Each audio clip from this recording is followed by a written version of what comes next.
வணக்கம் நண்பர்களே, welcome to my channel cocktail furious. So Indian womens வந்து பாத்தீங்கன்னா ஹிஸ்டரி கிரியேட் பண்ணியிருக்காங்க அண்ட் ஆஸ்திரேலியன் உமன்ஸை ஃபர்ஸ்ட் டைம் ஒரு டெஸ்ட் மேட்ச்ல பீட் பண்ணியிருக்காங்க.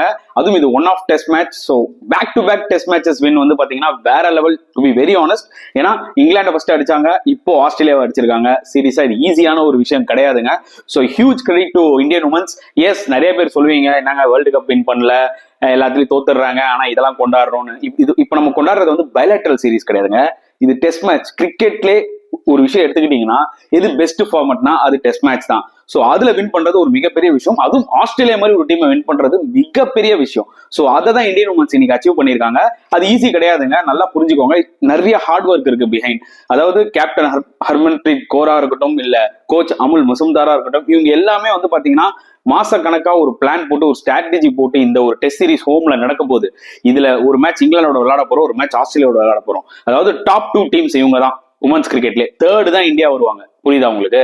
ஏன்னா இந்தியாவுக்கு டஃப் கொடுக்கவே நியூசிலாந்து, சவுத் ஆப்பிரிக்கா அந்த தேர்ட் பொசிஷன்ல இருக்காங்க. ஆனா இந்த 2 டீம் தான் இருக்கிறதுல பெஸ்ட் டீம். டெஸ்ட் மேட்சஸ், இப்போ நம்ம டெஸ்ட் மேட்ச் பத்தியே பேசுவோம். டெஸ்ட் மேட்சஸ் பொறுத்த வரைக்கும் இந்த 2 டீம் நம்ம அடிச்சிருக்கோம்னா பெரிய விஷயம். இங்கிலாண்டை கூட ஓகேங்க, பட் இந்த ஆஸ்திரேலியா டீம் நம்ம அடிச்சிருக்கோம்னா பெரிய விஷயங்க அது. ஸோ அதுக்கு கண்டிப்பா பாராட்டுகள் நம்ம சொல்லியே ஆகணும்.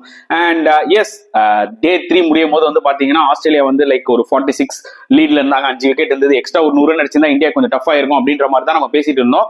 பட் ஸ்னேஹ் ராணாவும் ராஜேஸ்வரி கெய்க்வாடும் 2 பேரும் சூப்பரான ஸ்பெல் போட்டு ஆஸ்திரேலியாவை சுருட்டிட்டாங்க.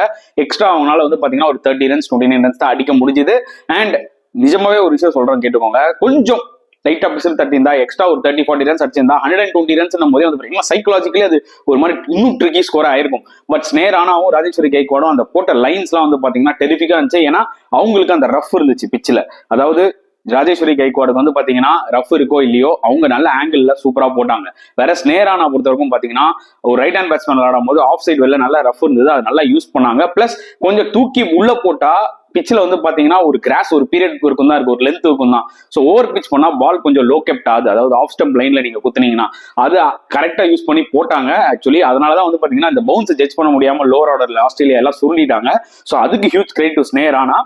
அண்ட் டார்கெட் 75 ஒரு சின்ன ட்ரிக்கி டார்கெட் தான். பட் எடுத்தோடனே ஷஃபாலி வர்மா ஒரு 4 அடிச்சாங்க. ஓ சூப்பரா அப்படின்னு நினைச்சோடனே டக்குன்னு அவுட் ஆயிட்டாங்க. ஓகே, ஏதோ ட்விஸ்ட் இருக்க போது, ஒரு 2-3 விக்கெட் ஆஸ்திரேலியா எடுக்க போறாங்க. ஏன்னா சும்மா விட மாட்டாங்க. ஆஸ்திரேலியாவோட நீங்க வின் பண்ணணும்னு வச்சுக்கோங்களேன், அது அவ்வளவு ஈஸியா இருக்காது. கண்டிப்பா அவங்க ஃபைட் கொடுப்பாங்க. அண்ட் அப்படிதான் தெரிஞ்சது. பட் சென்சிபிளா ஸ்மிருதி மந்தனாவும் சரி, ரிச்சா கோஷை நம்பர் 3 இறக்கி விட்டாங்க. அது ஏன்னு எனக்கு தெரியல. ஏன்னா ஜெமிமா ரோட்ரிக்ஸ் எல்லாம் இருக்காங்க, நல்ல ஒரு டெக்னிக்கல் பிளேயர்.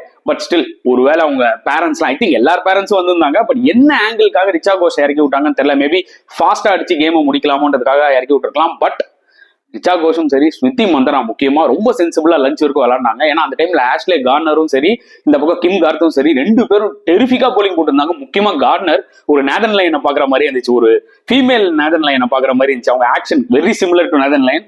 ரொம்ப டஃப்பான பீரியட் சர்வைவ் ஆனாங்க. லஞ்சுக்கு அப்புறம் வந்து பாத்தீங்கன்னா சென்சிபிளா விளையாடி, ஈவன் தோ ரிச்சா கோஷ் அவுட் ஆனாலும் அந்த டைம்ல ஸ்கோர் 52 இருந்துச்சு. அண்ட் ஜெமிமா ரோட்ரிக்ஸ் வந்து பாசிட்டிவா விளையாடி அண்ட் கேமை முடிச்சாங்க. And winning shot 50 English Smriti Mandhana. ஏன்னா இந்த டெஸ்ட் மேட்ச்ல சூப்பரா விளையாடினாங்க. ஃபர்ஸ்ட் மேட்ச்ல வந்து பாத்தீங்கன்னா கிட்டத்தட்ட 74 ரன்ஸ் அடிச்சாங்க.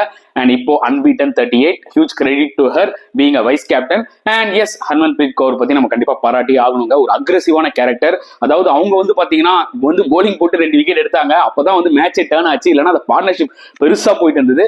ஈவன் தான் அவங்க ஃபர்ஸ்ட் இன்னிங்ஸ்ல டக் அவுட் ஆனாலும் அந்த பால் ரொம்ப லோ கெப்ட் ஆச்சு. பட் அஸ் அ கேப்டனாவும் சரி, அவங்க வந்து போலிங் போட்டு 2 விக்கெட் எடுத்து கான்ட்ரிபியூட் பண்ணாங்க. அண்ட் அஸ் அ கேப்டனாவும் அவர் செட் பண்ண ஃபீல்ட்ஸ் எல்லாம் சூப்பரா இருந்தது.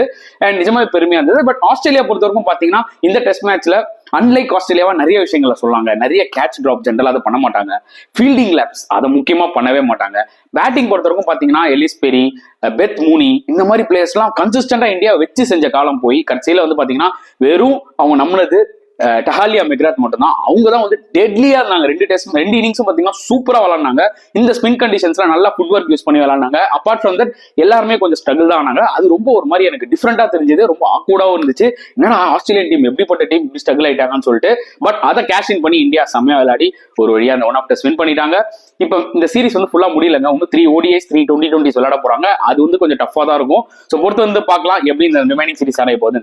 ஸோ நெக்ஸ்ட் வீடியோல பார்க்கலாம் ஃப்ரெண்ட்ஸ். அண்டில் தென், பாய்.